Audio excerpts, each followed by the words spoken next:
자, 오랜만에 제가 녹음을 한번 해 보도록 하겠습니다. 오늘 할 책은 법륜스님의 기도라는 책입니다. 이 책은 제가 그 법륜스님이 하는 그 정토 불교대학 있잖아요. 거기에서 제가 1년 수료 과정을 마쳤거든요. 그러니까 불교대학을 제가 1년을 해서 졸업을 했는데 그 과정에서 그 기도라는 책을 한번 읽고 와라 이런 숙제가 있었거든요. 예, 그래서 그거를 하면서 책을 읽게 됐는데 또 깨달은 점들이 많아서 이 책으로 한번 팟캐스트 녹음을 해보도록 하겠습니다. 일단은 근데 제가 그래도 봄연수님이 이렇게 관심이 많아서 이렇게 1년 과정을 수료했다는 게 대단하지 않습니까? 한때는 제가 좀 많이 힘들어서 계속 그 봄연수님 이거를 수업을 들으려고 자꾸 이렇게 알짱거렸거든요. 근데 참 이렇게 기회가 안 되다가 이렇게 한번 해봤는데, 하여튼 이거를 계기로 저도 좀 불교의 기본적인 그 철학에 대해서 알 수 있어서 되게 좋은 시간이었던 것 같습니다. 그리고 여러분들한테 일단은 불교대학 한번 좀 추천해 볼 만하다. 제가 이렇게 말씀드릴 수 있습니다. 일단은, 어, 이 책이 좀 특이했던 점이 이겁니다. 이 기도라는 것의 정의가 우리가 알던 거랑 좀 달라서, 우리가 흔히 이제 기도라고 하면은, 어, 이게 뭐, 우리 어머니도 마찬가지겠지만, 이제 그 종토회가 아닌 다른 절에 다니시거든요. 그런데 항상 뭐, 최근 얼마 전에도 보니까 뭐, 우리 아들이 뭐 결혼하게 해달라, 뭐 또 좋은 직장을 가지게 해달라, 뭐 이런 식으로 이제 그거를 구복신앙이라고 하잖아요. 그러니까 뭘 기원을 하는 거.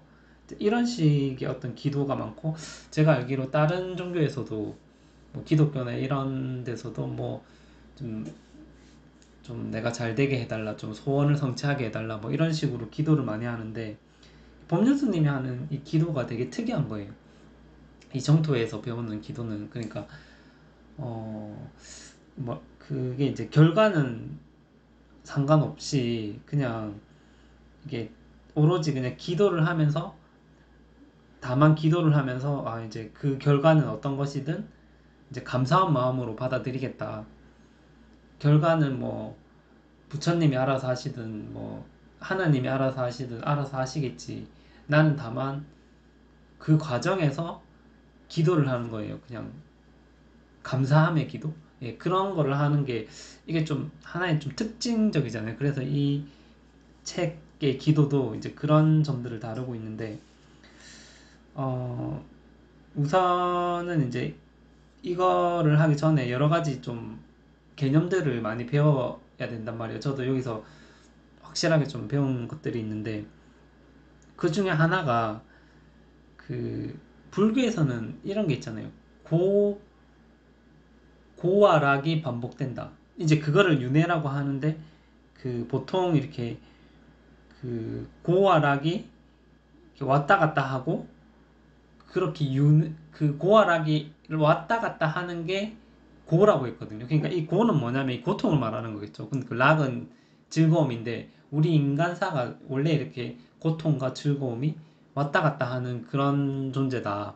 그런데 그 이렇게 왔다 갔다 하는 것 자체가 고라고 했거든요.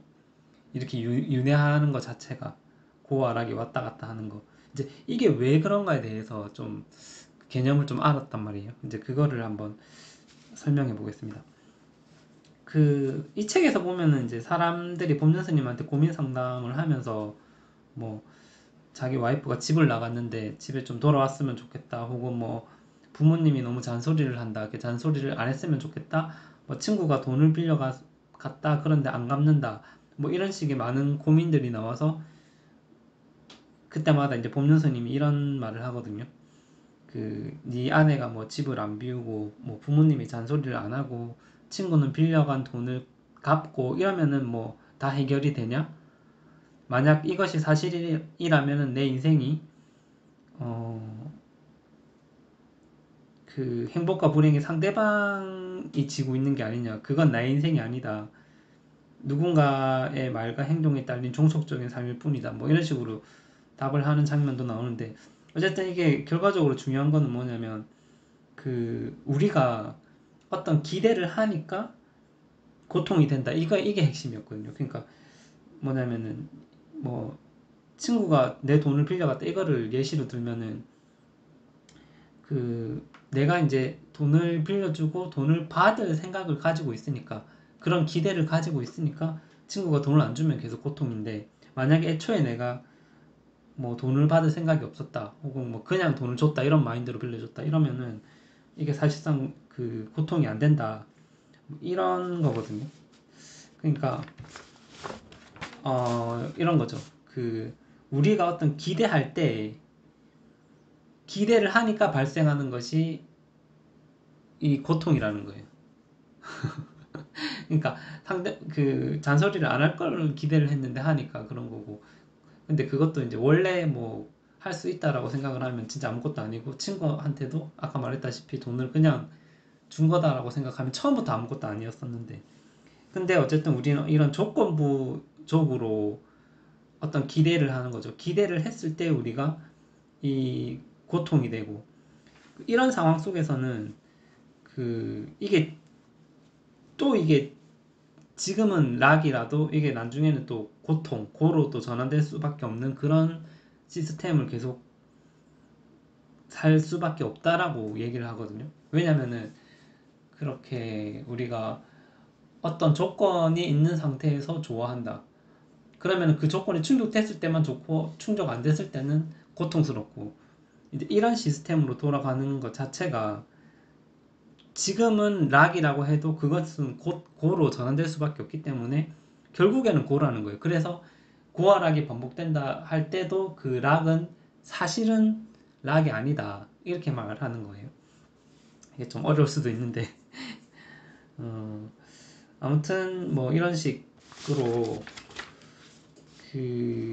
원리에 대해서 좀 설명을 하고 있고 그 다음에는 이제 윤회로부터 벗어나는 방법 아까 말했다시피 고아락으로부터 벗어나는 방법에 대한 어떤 그런 이야기를 하고 있습니다.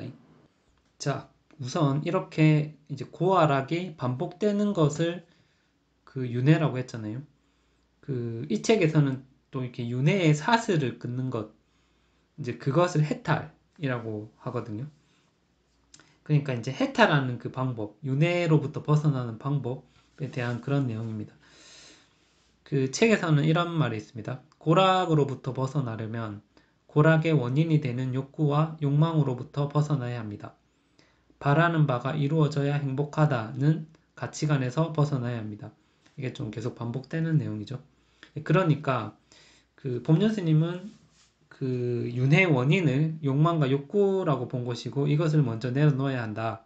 뭐 그런 내용이고 넘어가서 이제 두 번째 내용은 이제 유명한 연기법에 대해서 말을 합니다. 연기라는 말은 이게 연은 인연연자 뭐 그거고요. 기는 일어날 기거든요. 그러니까 서로 인연이 돼서 이렇게 연관이 되어서 일어난다. 이제 다른 말로 이제 말미암아서 일어난다 이런 얘기거든요. 그러니까 쉽게 얘기하면은 나쁜 일이 예를 들어서 생겼다. 그러면은 그게 이제 그 일 때문에 좋은 일이 되고 좋은 일이 일어나면 그 좋은 일 때문에 이제 또 나쁜 일이 생긴다 이런 거거든요. 예전에 우리가 뭐지? 세옹지마라고 하나요? 그렇게 계속 그렇게 반복되는 그 원리를 나타내고 있는데 결국에는 이 불교라는 것이 에서 말하는 그 세계관이라는 것이 우리 인생이라는 것이 결국에는 계속해서 나쁜 일이 일어나고 그걸 말미암아서 좋은 일이 일어나고 좋은 일로 말미암아서 또 나쁜 일이 일어나고 이게 계속 반복된다 이런 말입니다. 자, 그러면 어떻게 되느냐? 바라는 바가 이루어진다고 해서 반드시 좋은 일도 아니고 이루어지지 않는다고 해서 반드시 나쁜 일도 아니라는 것을 알아야 합니다. 왜 그런지 아시겠죠? 계속 반복되니까. 이게 연기법인데, 그렇다는 거죠. 그러니까 이거를 여러분들도 한번 좀 자기 인생을 좀 돌아봤을 때 단기적으로는 그걸 우리가 잘 못 느끼지만 좀 장기적인 관점으로 봤을 때 아, 이게 진짜로 이렇게 연기법이 맞는 것 같다라는 그런 느낌이 안 듭니까? 이거를 좀 공부를 하다 보면은 진짜 그런 느낌이 딱 오거든요. 그러니까 저 같은 경우에도 예전에 막 뭐지 공무원 시험 준비하고 막 떨어지고 이랬을 때 그때 이제 제가 친했던 후배가 공무원 시험 먼저 합격하고 저한테 이제 저를 차단한 적이 한 번 있었거든요. 연락이 안 되고 막 그때는 이제 그런 거를 원망했는데 지금 생각해 보니까 뭐 이런 거 있잖아요. 그런 일이 있었기 때문에 그 제가 이제 다른 사람들도 만날 수 있는 기회가 생기고 뭐 다른 공부도 할 수 있는 기회가 생기고 뭐 이렇다. 그러니까 세상의 모든 일이 다 그렇게 안 좋은 일이 있어서 이제 그것 때문에 그 내가 또 얻게 된 일이 많은데 실제로 그걸 우리가 인지를 잘 못하잖아요. 근데 그거를 저처럼 한번 가만히 생각을 해보면 다 그렇게 있다라는 거죠. 그래서 그거를 이제 깨닫는 게 중요하다는 말씀입니다. 그래서 이제 조금만 더 길게 생각해 보면은 나쁜 일과 좋은 일의 구분이 없어야 한다. 왜냐하면 세상에는 한 가지 현상만 독립적으로 일어나지가 않는다. 이제 이것이 연기설이기 때문에 그렇다라는 겁니다. 그렇죠. 실제로 계속해서 반복된다면은 뭐 그게 좋다, 나쁘다, 뭐 이런 일 같은 게 좀 없지 않을까요? 그리고 세 번째 원리에 대해서 설명하겠습니다. 세 번째 원리는 이것도 엄청나게 유명한 인연과보법입니다. 그 여기서 인은 어떤 그냥 이렇게 원인을 말하는 거고 연은 이제 결과를 말한다. 연은 환경을 말한다. 이렇게 보면 돼요. 그러니까 인은 그 여기서 말하기를 하나의 씨앗과 같은 거고 그 연은 밭과 같은 겁니다. 그래서 이제 씨앗과 밭이 이렇게 밭이란 거는 이제 환경을 말하는 거겠죠. 그 씨앗과 그런 환경이 조화를 이루어야 이제 꽃을 피우고 작물이 생겨나고 이런 거잖아요. 여기에 대해서 이런 겁니다. 그 바라는 바가 이루어지기를 원한다면 그것이 이루어질 수 있는 이치를 연구하고 그에 맞는 실천과 노력을 해야 합니다. 이것이 부처님의 가르침인 인가법의 원리입니다. 이게 왜 이런 말이 좀 위력이 있냐면은 그 결국에는 이거거든요. 그 어떤 안 좋은 일이 있더라도 이게 일어날 만하니까 일어나는 거다. 그러니까 다만 그 환경과 그 씨앗 원인과 그 어떤 환경의 어떤 조화 속에서 그냥 일어난다. 그러니까 일어날 만하니까 일어난다. 결국에는 그 말이거든요. 말 그대로 이제 그럴 만한 원인이 있으니까 결과가 있는 것이다. 거기에 어떤 누구의 의도 따위는 없다. 그냥 밭에서 작물이 열매를 맺는 것과 같은 이치다. 뭐 이런 식으로 그 이제 볼 수 있는데 결국에는 이런 것들이 그 우리의 인생을 좀 관조하고 또 초연하게 바라볼 수 있게 만드는 그래서 우리가 좀 일이 일비하지 않을 수 있게 만드는 원리라고 합니다.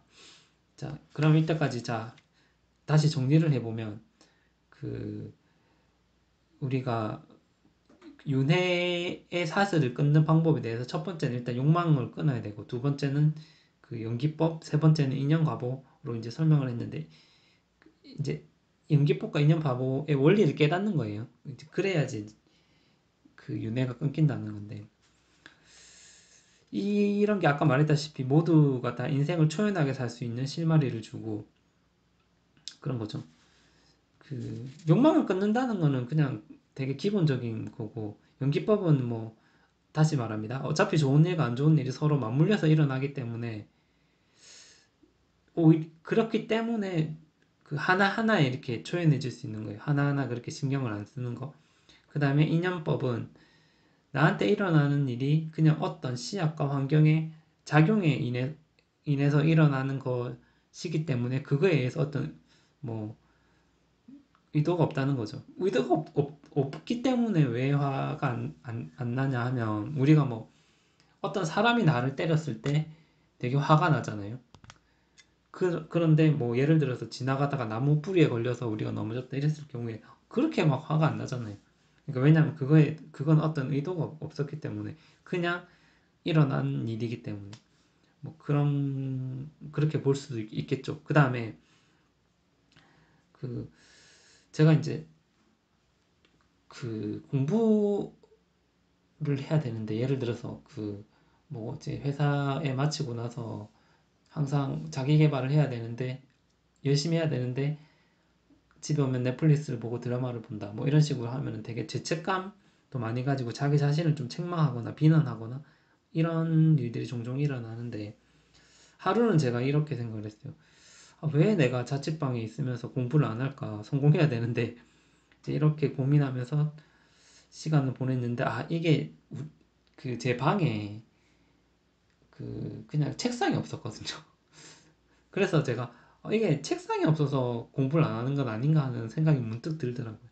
그래서 이제 책상을 사고 나서 보니까 내가 공부를 하고 있는 거야. 지금 이렇게 녹음도 하고 있고 공부도 하고 있고 드라마도 좀 덜 보고 이게 그러니까 그 이렇게 보는 거죠. 그러니까 우리 마음속에는 이제 공부를 하려는 그런 욕망도 있고 또 나태해지려는 욕망도 있는데 그냥 내가 이렇게 환경을 좀 다르게 조성을 하니까 그 이런 요소들이 바뀌어서 결국에는 이렇게 내가 공부를 하게 된 거죠. 그러니까 그런 것도 모르고 제가 이런 법을 모르고 제가 그냥 나 자신을 왜 또 공부 안 하냐 이렇게 책망하고 계속해서 나를 괴롭히면은 더 역효과가 나겠죠.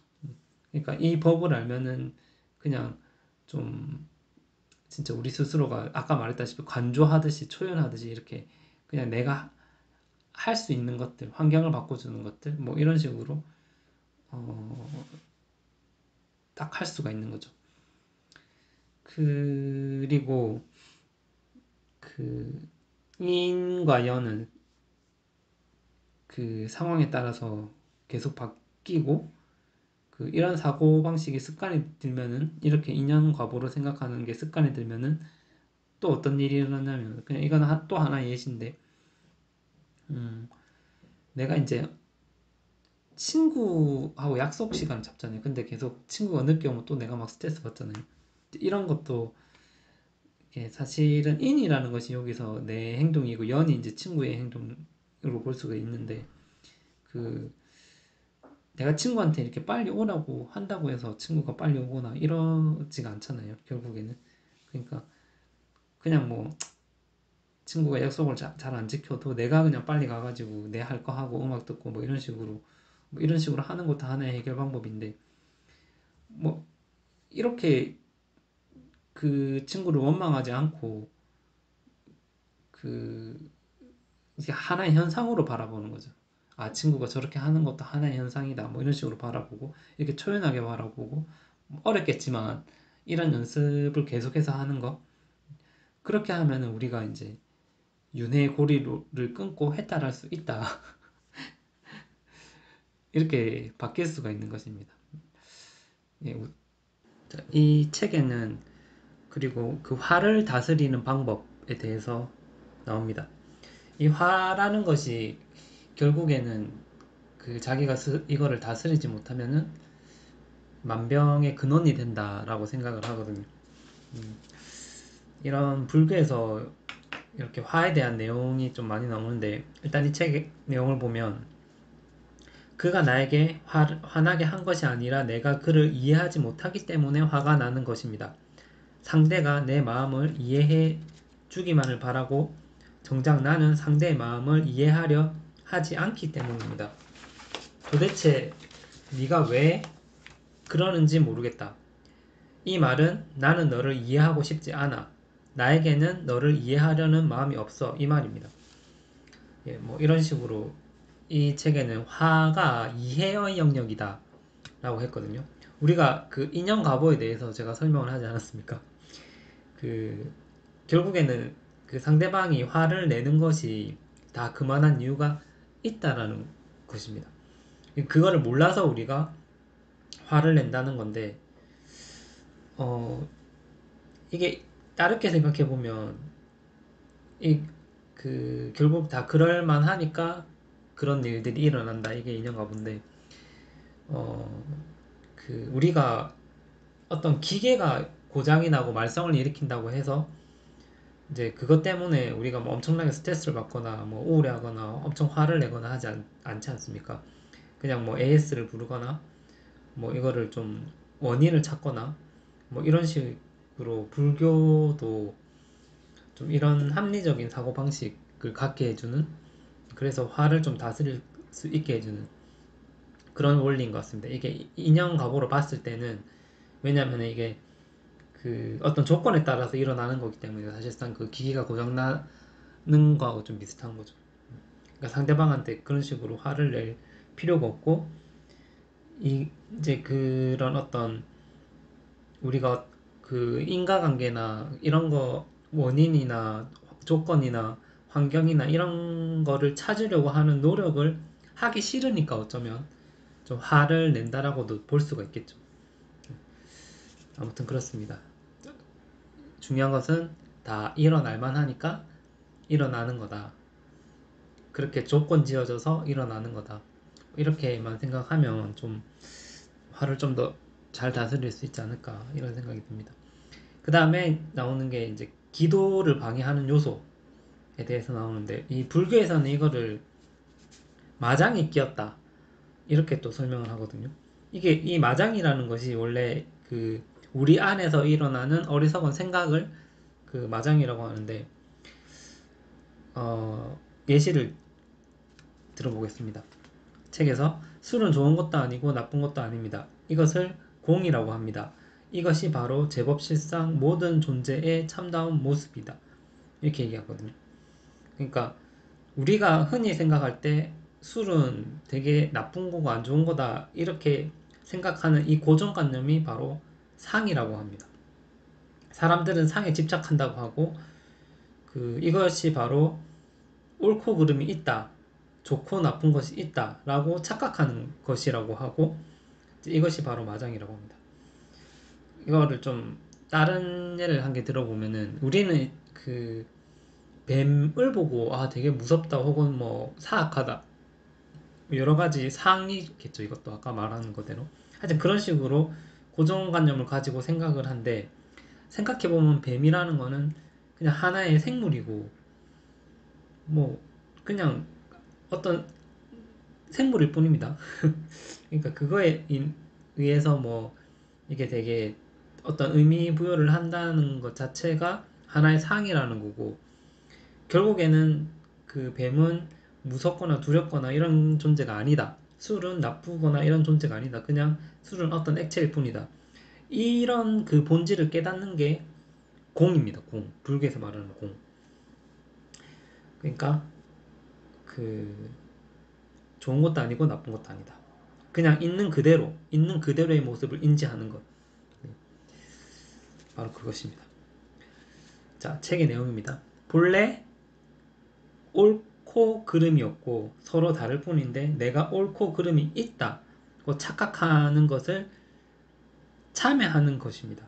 본래 옳고 그른 것이 없으니 상대를 미워하거나 상대에게 화를 낼 아무런 이유가 없습니다. 내가 내 관점으로 보고 주관을 객관화해서 화가 일어나는 것입니다.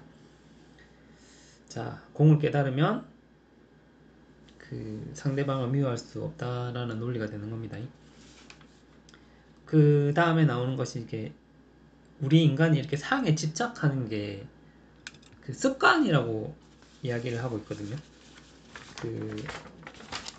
책 내용을 보면 어릴 때부터 습관 들여진 그 스타일대로 생각하고 그 스타일대로 말하고 그 스타일대로 행동하는 겁니다. 산에 가면 큰 나무가 있고 작은 나무도 있고 온갖 나무가 있는 것처럼 사람들이 다 자기 식대로 사물을 보고 평가하고 생각하고 말하고 행동합니다. 이게 이제 습관이란 게 불교에서는 그걸 까르마라고 하거든요. 업식 뭐 이런 식으로 얘기하는데, 상당히 바꾸기가 힘들잖아요. 이렇게 항상 짜증 내는 방식대로 짜증 내고 화를 내는 방식대로 화를 내고, 이게 또 유전은 아니고 뭐라 해야 되노, 부모님의 어떤 행동 패턴을 또 담는 것이기도 하고, 이런 거를 좀 끊기 위해서는, 그 까르마를 바꾸기 위해서는 법륜스님이 주로 하시는 게 108배를 계속 하시잖아요. 그 매일 뭐 절을 하고 3000배를 하고 뭐 이런 식으로 스스로를 매일매일 반복, 그리고 조금은 혹사시키면서 기도문 같은 걸 외우잖아요. 그렇게 해서 뭐 그냥 이것만으로 뭐 감사합니다 뭐 이런 식으로 해서 자기가 외부 조건에 따라서 흔들리지 않겠다 이런 거를 계속해서 자기가 반복적으로 세뇌시키는 것, 그런 식으로 해야지 이게 까르마가 좀 바뀌는 것 같고, 저도 감사일기를 계속 쓰고 있거든요. 이것도 이제 반복적으로 이렇게 하니까 제가 사고방식이 좀 되게 많이 긍정적으로 바뀌었다, 뭐 그런 식이 되는 것 같습니다. 원래 습관이라는 것이 바꾸기가 힘들지 않습니까? 습관은 또 좋은 습관으로 이걸 바꿔야 되는 거기 때문에 꾸준하게 수행해 나가야 된다, 그런 것 같습니다. 그 다음에 사람들이 용서해 준다라고 말을 할 때 그 표현도 잘못된 것이라고 말합니다.